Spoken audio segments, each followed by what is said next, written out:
కొందరు విధిని మార్చలేము, అన్నీ విధి ప్రకారమే జరుగుతాయి అని అంటారు. కాని మరికొందరు విధిని మేధస్సుతో జయించవచ్చు అని నమ్ముతారు. అయితే ఈ కథ విధిని ఎవరు జయించగలరు అన్నది మీకు చెప్పబోతోంది.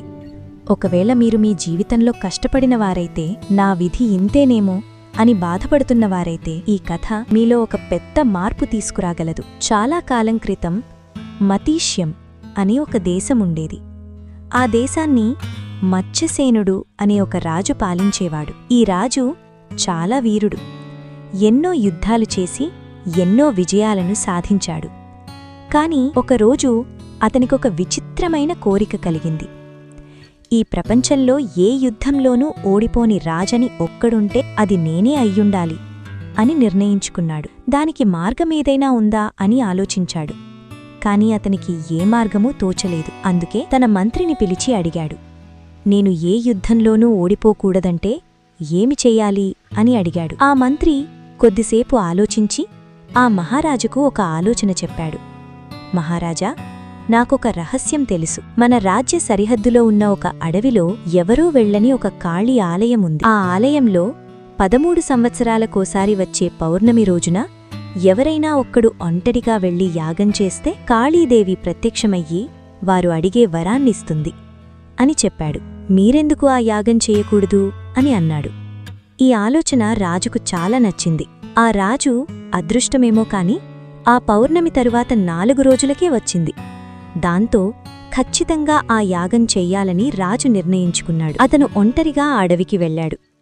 మనస్ఫూర్తిగా కాళీదేవికి యాగం కూడా చేశాడు. సరిగ్గా ఆ యాగం ముగిసే సమయానికి కాళీదేవి కూడా అతనికి ప్రత్యక్షమయ్యింది. కుమారుడా, నీకు ఏ వరం కావాలి అని అడిగింది.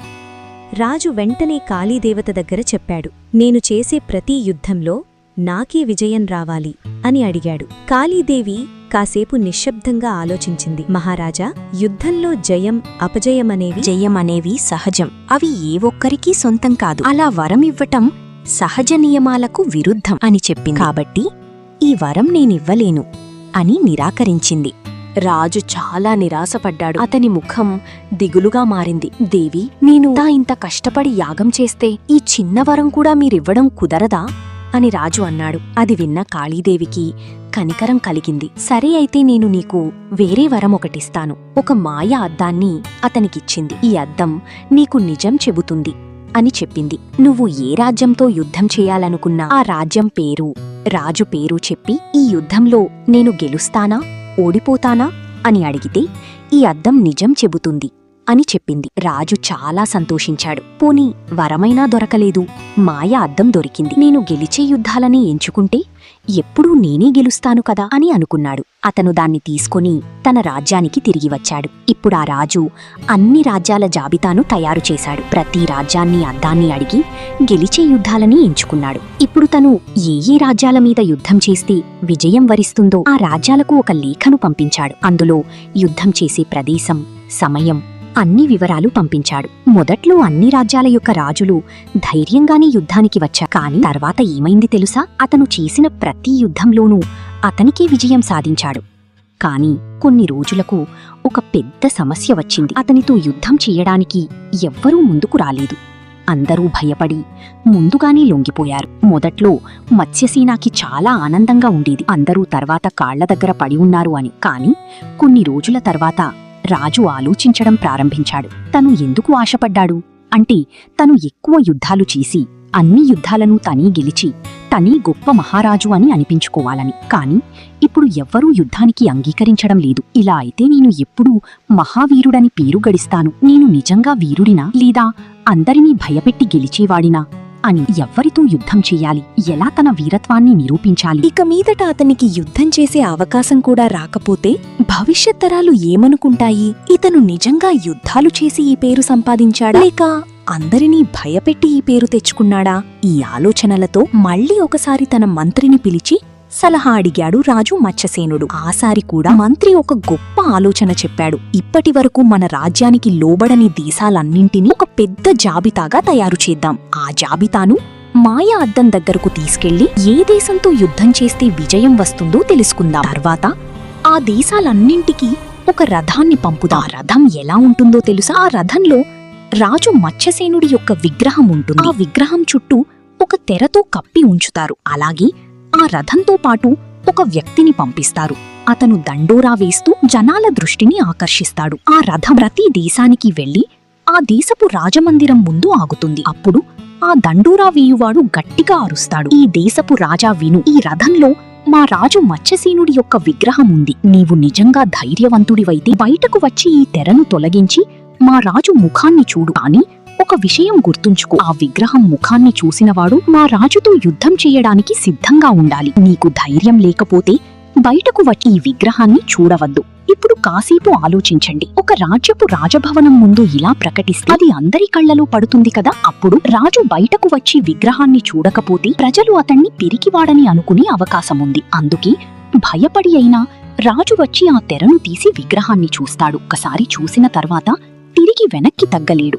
యుద్ధం చెయ్యాల్సింది. ఇది ఆ మంత్రిగారి మాస్టర్ ప్లాన్. ఆ ప్లాన్ను వెంటనే అమలు చేశారు. రథం తయారు చేశారు, విగ్రహాన్ని ఉంచారు, తెరతో కప్పారు, ప్రతి దేశానికి పంపించారు.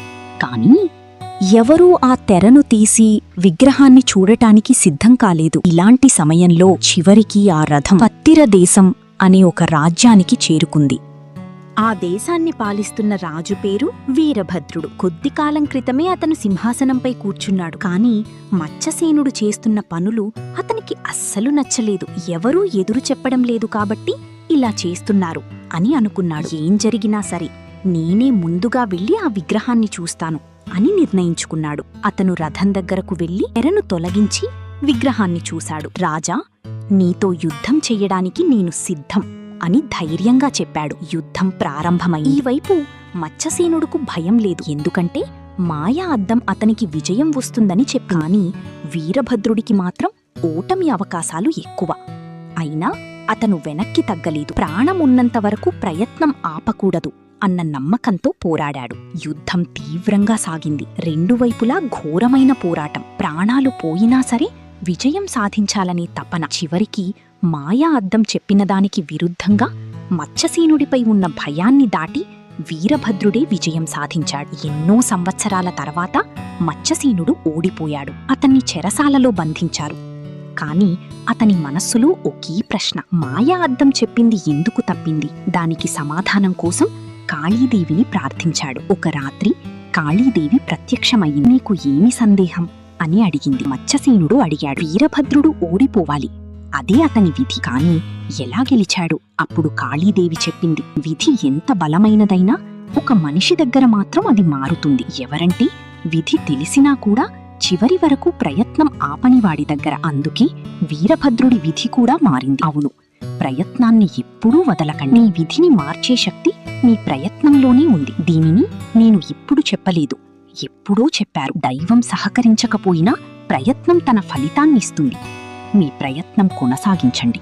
మీ విధిని మీరు రాసుకునే శక్తి మీలోనే ఉంది. ఇంతటితో ఈ కథ ముగుస్తుంది. మళ్ళీ ఇంకో కథతో కలుద్దాం. ఇంతవరకు మీతో మాట్లాడింది మౌర్య. ధన్యవాదాలు.